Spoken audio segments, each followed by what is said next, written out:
সামনে দাঁড়ায় বলেন, ইয়া রাসূলুল্লাহ, ইয়া হাবিবাল্লাহ, আল্লাহর নবী গো, মক্কার জমিনে আমি ঘোরাফেরা করে দেখেছি, প্রত্যেকটা পয়েন্টে পয়েন্টে আপনার নামের বিরুদ্ধে, আপনার বিরুদ্ধে, আপনার বিরুদ্ধে বদনাম করে রাখছে। সবাই বলে আপনি নাকি পাগল, আপনি জাদুকর, মানুষের দিকে তাকাইলে পাগলামের আসর পড়ে। হুজুর, ইয়া রাসূলুল্লাহ, ইয়া হাবিবাল্লাহ, আপনাকে যাচাই বাছাই করার জন্য আপনার কাছে চলে আসলাম।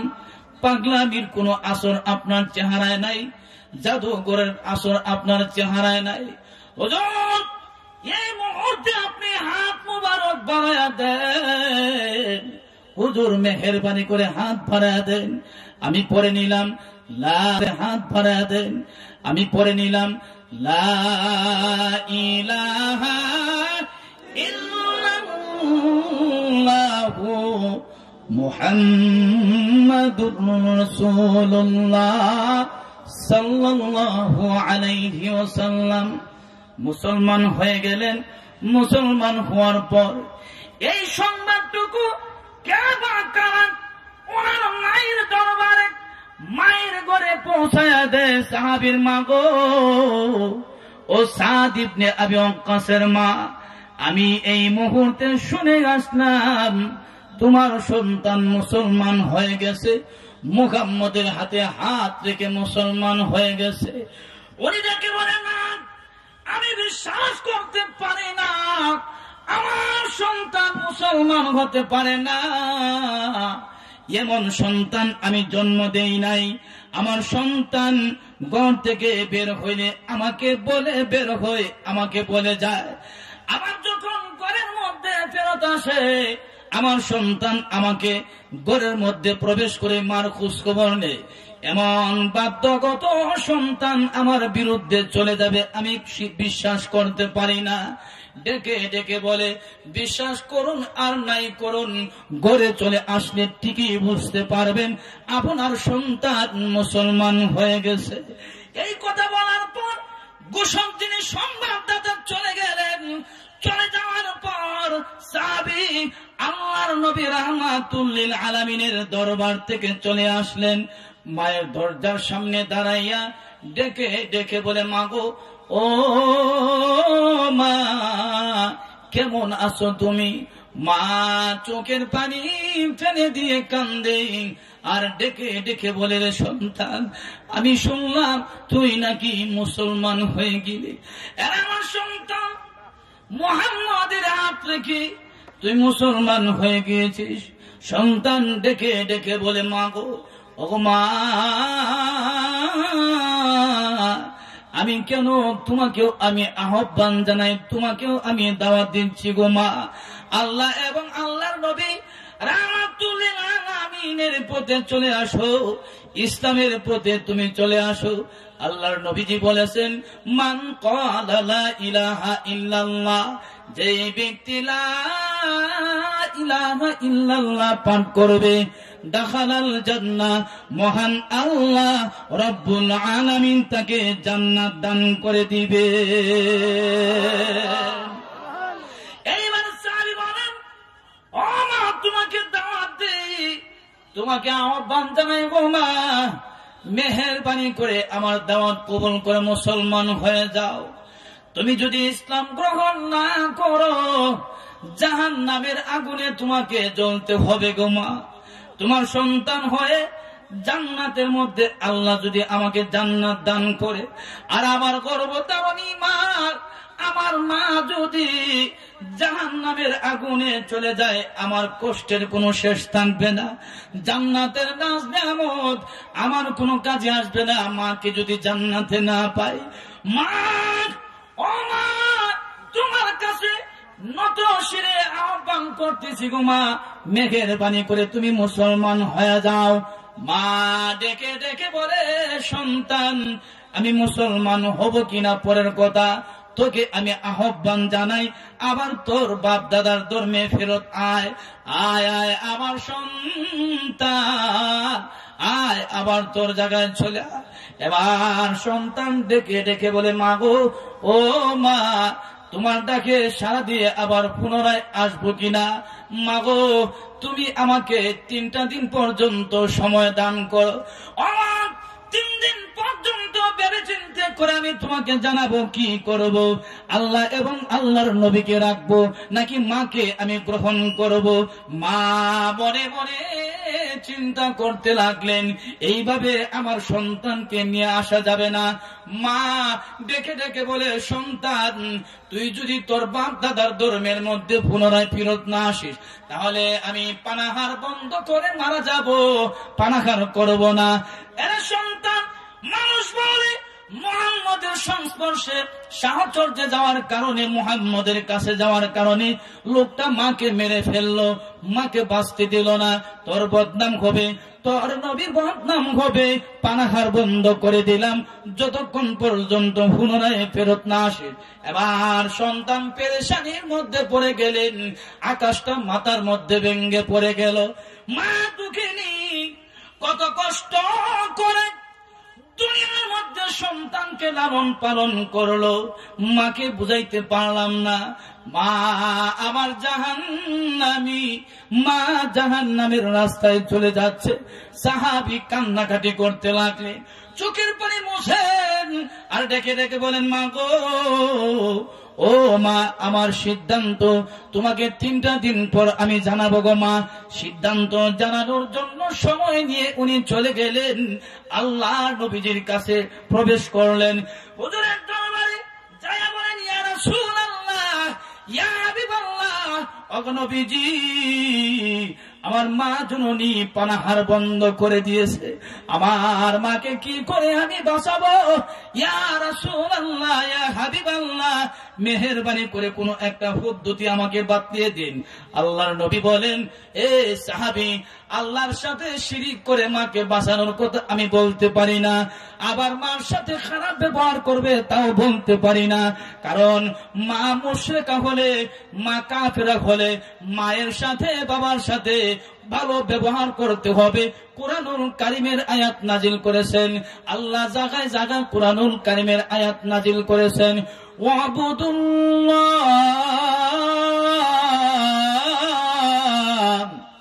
ওয়ালা তুশরিকু বিহি শাইআ। আল্লাহ বলেন, তোমরা আল্লাহর ইবাদত করবা, আল্লাহর সাথে কাউকে তোমরা শরীক করবা না। আর ওয়াবিল ওয়ালিদাইনি ইহসানা, মাতা পিতার সাথে তোমরা ভালো ব্যবহার করবা। বা আমার লক্ষ্য করে দেখুন, মা দরবার থেকে বিদায় নিয়ে আল্লাহ নবীর দরবারে চলে গেলেন। নবীজির দরবারে গিয়ে ডেকে ডেকে বলেন, হুজুর আমি কি করতে পারি? আল্লাহর নবীজি রাহমাতুল লিল আলামিন ডেকে ডেকে বলেন, সাহাবী রে, আমি এই মুহূর্তে তোর মার ব্যাপারে কিছু বলবো না। আমি নিশ্চুপ, আমি চুপ করে থাকলাম, মুখ বন্ধ রাখলাম, কিছু বলতে পারি না।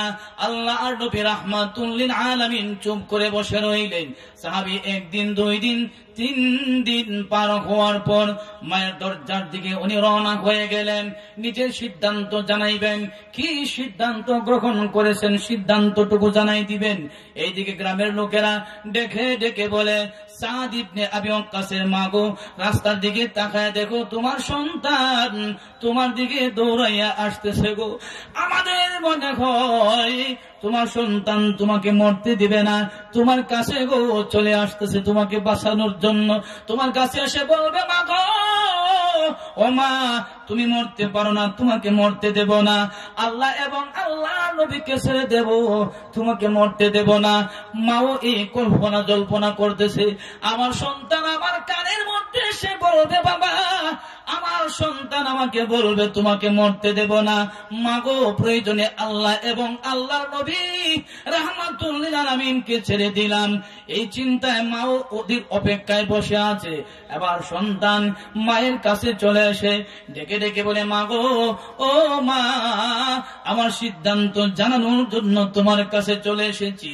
মা 3 দিন পর্যন্ত পানাখার বন্ধ করে দুর্বল হয়ে গেছে, ভালো করে বসতে পারে না। কোনো মতে বসে সন্তানের দিকে তাকাইয়া চোখের পানি ছেড়ে দিয়ে কান্দে আর ডেকে ডেকে বলে, এরে বাবা, আয় আয়, আমার কোলে আয়, আমার কানের মধ্যে তোর মুখটা লাগাইয়া আমাকে তুই আশার বাণীটা শোনায় যা রে বাবা। আমি 3 দিন পর্যন্ত তোর রাস্তার দিকে তাকাই আছি, কখন তুই আমাকে এই কথাগুলা শোনাবে। আর সন্তান মায়ের কানের গোড়ার মধ্যে মুখটা লাগাইয়া ডেকে ডেকে বলে, মা গো, ও মা, 3 দিন পর্যন্ত ভেবে চিন্তা করে সিদ্ধান্ত নিলাম, আল্লাহ এবং আল্লাহর নবী একদিকে, তুমি আরেকদিকে, কাকে রাখবো কাকে ছাড়বো। মাগো, তুমি যদি একবার মারা যাও, আবার যদি জিন্দা হও, আবার যদি মারা যাও, আবার যদি জিন্দা হও, এরপর 100 বার জিন্দা হওয়ার পর, 100 বার মারা যাওয়ার পর আবার যদি তুমি জিন্দা গো মারা যাও গো মা, আল্লাহর কসমকে বলি, আল্লাহ এবং আল্লাহর নবীকে একটা সেকেন্ডের জন্য আমি ছাড়তে পারি না। আল্লাহ নবী রাহমাতুল লিল আলামিনের সাহাবী এই জায়গার মধ্যে মার কাছে এই কতটুকু শুনাইয়া কান্নাকাটি করতে লাগলেন, চোখের পানি মুছেন আর পিছন দিকে যা।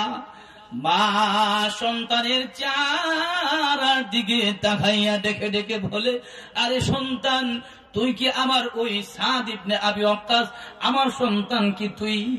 আমাকে কোনদিন কষ্ট দেস নাই, আমার প্রতি বিরূপ মন্তব্য করস নাই, কোনদিন আমার কথার অবাধ্য চলিস নাই রে বাবা। কেন তুই আজকে এমন অবস্থা হয়ে গেল? মা জননী চোখের পানি ছেড়ে দিয়ে কান্দে। সাহাবী ডেকে ডেকে বলে, মা গো, ও মা, তোমার কাছ থেকে বিদায় নিয়ে চলে গেলাম।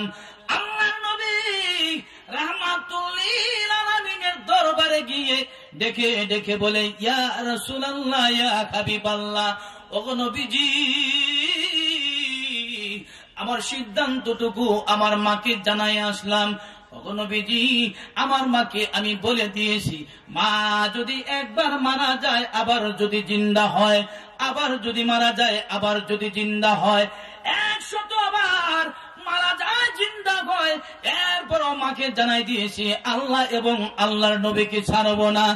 এই অবস্থার মধ্যে সাহাবায়ে কেরাম রাসূলের দিকে তাকায় দেখেন হুজুর মিম্বরের মধ্যে বসে আছেন।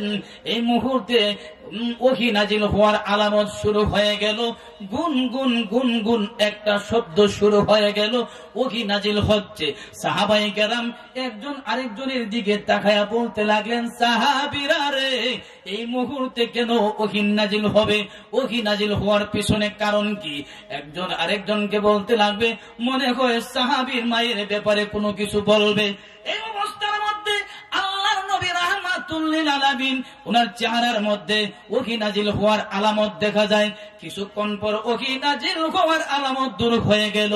দূর হওয়ার পর আল্লাহর নবী রাহমাতুল লিল আলামিন সাহাবীর দিকে তাকায়া ডেকে ডেকে বলে, ও সাদ ইবনে আবি ওয়াক্কাস, তুমি সুসংবাদ গ্রহণ করো।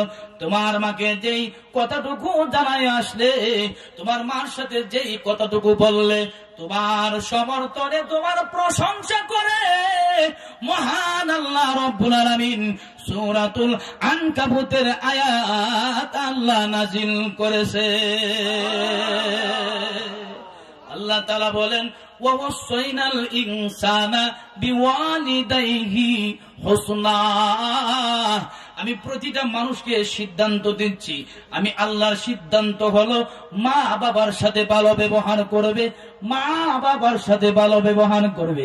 কিন্তু এমন জামানার মধ্যে চলে আসলাম, বিবিকে খুশি করার জন্য কত কিছু দেয়, কিন্তু মায়ের পায়ের মধ্যে কম দামি এক জোড়া স্যান্ডেলও নাই, বাবার গায়ের মধ্যে ভালো একটা জামা নাই। আরে যুবক, যেই মা বাবার বাড়িতে বেশি দিন টিকতে পারে নাই, থাকতে পারে নাই, বয়স হওয়ার সাথে সাথে মা বাবার টেনশন হলো ঘর থেকে কি করে তাকে বিদায় করে দেওয়া যায়, ঠিক কিনা বলেন? মা নিজের মা বাবার কাছে তৃপ্তি মিঠাইয়া বেশি দিন থাকতে পারে না। মা বাবার বাড়ি থেকে বের হয়ে চলে আসে, বাবা মা বাড়ি থেকে বের করে দেয়, পাত্রের হাতে উঠায় দেয়, বিবাহ শাদী দিয়ে দেয়। কথা কোন ঠিক কিনা? শ্বশুর বাড়িতে চলে আসার পর শ্বশুর বাড়িতে পরের বাবাকে নিজের বাবা বানায় নিতে হয়, পরের মাকে নিজের মা বানায় নিতে হয়। সন্তানদের যন্ত্রণা, সংসারের টেনশন, এতগুলো টেনশন ভোগ করতে করতে আবার সন্তান যখন বিবাহ করে বিবিকে নিয়ে চলে, মায়ের দিকে খবর নাই। মা বাবার বাড়িতে আরামে থাকতে পারে নাই, স্বামীর বাড়িতে চলে আসলো, স্বামীর বাড়িতে শান্তি পায় নাই। এই অশান্তি অশান্তি অশান্তি অশান্তি নিয়ে মা জননী কবর জগতে এক সময় পারি জমায়। কথা বলেন ঠিক কিনা? আল্লাহ রাব্বুল আলামিন বলেন, সন্তান শুধু তাই না, তোমার প্রসবের সময় মা সহ্য করছে, কষ্ট সহ্য করছে। মা তোমাকে 10 মাস 10 দিন পর্যন্ত পেটে ধারণ করছে, তোমাকে দুধ পান করাইছে। এতগুলো কষ্ট করলো। বাবার সম্পদ দিয়ে তুমি সম্পদওয়ালা হইলা, বাবার জমি দিয়ে জমিদারওয়ালা হইলা, বাবার টাকা পয়সা দিয়ে টাকাওয়ালা হইলা, বাবার বংশ দিয়ে তুমি বংশওয়ালা হইলা। ওই মা বাবার সাথে ভালো ব্যবহার করবা, ভালো ব্যবহার করবা, ভালো ব্যবহার করবা, উত্তম ব্যবহার করবা। আল্লাহ তাআলা এই আয়াতের মধ্যে একটু পরে আল্লাহ আয়াতের মধ্যে আলোচনার মূল গুড়াই দিছেন। আল্লাহ বলেন, ওয়া ইন জাহাদাকা লিতুশরিকা বি, কিন্তু এই মা বাবা যদি সন্তানকে কুপথে, শিরকির পথে, কুফরির পথে, বেদাতের পথে পরিচালিত করতে চায়, তাদেরকে কুফরির পথে পাঠায়, শিরকের পথে পাঠায়, তাদেরকে যদি বিভিন্ন কুপথে পরিচালিত করতে চায়, আল্লাহ রাব্বুল আলামিন বলেন, ফালা তুতিহুমা, ফালা তুতিহুমা, মা বাবাকে মানা যাবে না, মা বাবাকে মানা যাবে না। সন্তান আল্লাহ বিরোধী হয়, রাসূল বিরোধী হয়, মা বাবার কথা তামিল করবে না, মা বাবার কথা মানবে না। আল্লাহ বলেন, আমার পরে যার অধিকার তারা হলো মা বাবা, তাদের অধিকারের কথা জায়গায় জায়গায় আমি আল্লাহ কুরআনুল কারীমের মধ্যে আমি আল্লাহ নাজিল করেছি। কিন্তু আমি আল্লাহর বিরুদ্ধে যদি মা বাবা চলে যায়, সন্তানকে পরিচালিত করতে চায়, তখন ফালা তুতিহুমা, ফালা তুতিহুমা, ফালা তুতিহুমা, মা বাবার কথা মানা যাবে না, মা বাবার কথা মানা যাবে না। যেই জায়গায় মা বাবার কথা মানা যাবে না, এই জায়গার মধ্যে বন্ড পীরের কথা মানা যাবেনি। ভাই আমার আওয়াজ দিবেন। আল্লাহ বলেন, মা বাবার কথা মানা যাবে না। যেই জায়গার মধ্যে মা বাবার কথা মানা যাবে না, ওই জায়গার মধ্যে বন্ড ফন্ডর কথা মানা যাবে না। আল্লাহর নবী রাহমাতুল লিল আলামিন ডেকে ডেকে বলেন, সাহাবীরে সুসংবাদ গ্রহণ করো, সুসংবাদ গ্রহণ করো, তোমার ব্যাপারে মহান আল্লাহ কুরআনুল কারীমের আয়াত নাজিল করেছে। ভাইরা আমার, মা বাবাকে যেই জায়গার মধ্যে মানা যাবে না, আল্লাহ বিরোধী, রাসূল বিরোধী মা বাবা হলে মা বাবাকে মানা যাবে না। এই জায়গার মধ্যে যদি দাওয়াত ও তাবলীগের মধ্যে ইজতেমার ময়দানে এমন কোন ব্যক্তি যদি আল্লাহ বিরোধী কথা বলে, রাসূল বিরোধী কথা বলে, এবার বুঝে থাকলে বলুন, বুঝে থাকলে উত্তর দিন। তাবলীগের মধ্যে যারা যায়, আলেমের সাথে আলেমের একটা বন্ধুত্ব আছে কিনা নাই? কথা কয় না? ইজতেমার ময়দানে যিনি যাকে নিয়ে বিরোধ করা হচ্ছে, উনি একজন আলেম, অনেকজন মাওলানা। কথা কোন ঠিক কিনা? তাবলীগের বয়ানের মধ্যে, ইজতেমার ময়দানের মধ্যে উর্দু ভাষায় কথা বলে, সবচেয়ে তার ভাষা বুঝে আলেম সম্প্রদায়। কথা কোন ঠিক কিনা? আপনাদেরকে তর্জমা করার পরে কিছু বুঝেন, আর আমরা সরাসরি বুঝি। এই মাওলানার জন্য আলেম উলামা বেশি পাগল ছিল। কথা কোন ঠিক কিনা? যেহেতু মাওলানা আমাদের জাতি ভাই, যতদিন পর্যন্ত আল্লাহ এবং আল্লাহর রাসূলের পথে ছিল, ততদিন পর্যন্ত তার সাথে আমাদের মহব্বত ছিল। যখন দাওয়াত ও তাবলীগকে নিজের পকেটের দল বানানোর চেষ্টা করলো, নিজের পকেটের ফুজি বানানোর চেষ্টা করলো, আবুল তাবুল শব্দ শুরু করে দিল, আবুল তাবুল বয়ান শুরু করে দিল। তখন থেকে ওলামা সম্প্রদায় বলেন, তার সাথে আমরা নাই, তার সাথে আমরা নাই, কারণ আমার আল্লাহ বলেছেন মা বাবাকে যেই জায়গাতে মানা যাবে না ওই জায়গাতে কোনো পীর ফকির এবং নেতাকেও মানা যায় না। কথা বলেন ঠিক কিনা?